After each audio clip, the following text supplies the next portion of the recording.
ಇನ್ನು ನಟಿ Ranya Rao gold smuggling ಕೇಸ್ಗೆ ಸಿಬಿಐ ಎಂಟ್ರಿ ಕೊಟ್ಟಿರುವ ವಿಚಾರಕ್ಕೆ ಸಂಬಂಧಪಟ್ಟಂತೆ ಪ್ರಕರಣ ಸಿಬಿಐಗೆ ಕೊಟ್ಟಿದ್ದಾರೆ ಅಂತ ಪೇಪರ್ನಲ್ಲಿ ನಾನು ಕೂಡ ನೋಡಿದೆ. ರಾಜ್ಯ ಸರ್ಕಾರಕ್ಕೆ ಇದಕ್ಕೆ ಸಂಬಂಧಪಟ್ಟಂತೆ ಅವರೇನು ಪರ್ಮಿಷನ್ ಕೇಳಿಲ್ಲ.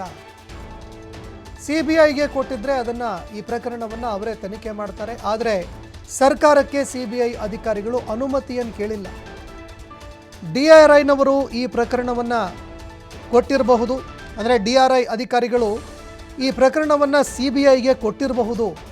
ಆದರೆ CBIನವರು ನಮಗೇನು ಅನುಮತಿ ಕೇಳಿಲ್ಲ, ನಾವು ಕೂಡ ಈ ಪ್ರಕರಣವನ್ನು CBIಗೆ ಕೊಟ್ಟಿಲ್ಲ ಅಂತ ಬೆಂಗಳೂರಿನಲ್ಲಿ ಗೃಹ ಸಚಿವ ಡಾಕ್ಟರ್ ಜಿ ಪರಮೇಶ್ವರ್ ಹೇಳಿಕೆ ಕೊಟ್ಟಿದ್ದಾರೆ.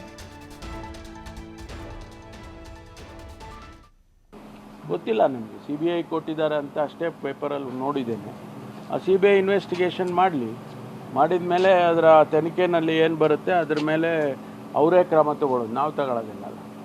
ಅವರೇ ಕ್ರಮ ತಗೊಳ್ತಾರೆ CBIನವರು. ಆದರೆ CBI ಸಾಮಾನ್ಯವಾಗಿ ಸ್ಟೇಟ್ ಪೊಲೀಸ್ಗೆ ಅಥವಾ ಸ್ಟೇಟ್ ಗೌರ್ಮೆಂಟಿಗೆ ಕೇಳ್ತಾರೆ. ಈಗ ಆ ಪದ್ಧತಿನೇ ಹೊರಟೋಗಿದೆ. ಸುವೋಮೋಟೋ ಅವರು ತೊಗೊಂಡಿದ್ದಾರೆ, ಯಾರನ್ನೂ ಸ್ಟೇಟ್ ಗೌರ್ಮೆಂಟಿಗೇನು ನಮ್ಗೆ ಯಾರನ್ನೂ ಕೇಳಿಲ್ಲ. ಅವ್ರ ಪಾಡಿಗೆ ಅವರು DRIನವರು ಟ್ರಾನ್ಸ್ಫರ್ ಮಾಡಿದ್ದಾರೆ CBIಗೆ. ಅವರು CBI ತೊಗೊಂಡಿದ್ದಾರೆ. ಅಲ್ಲ, ನಾವು ಅದೇ ಹೇಳಿದ್ವಲ್ಲ, ನಮ್ಮನ್ನು ಕೇಳಿಲ್ಲ. ನಮ್ಮನ್ನು ಕೇಳಿದರೆ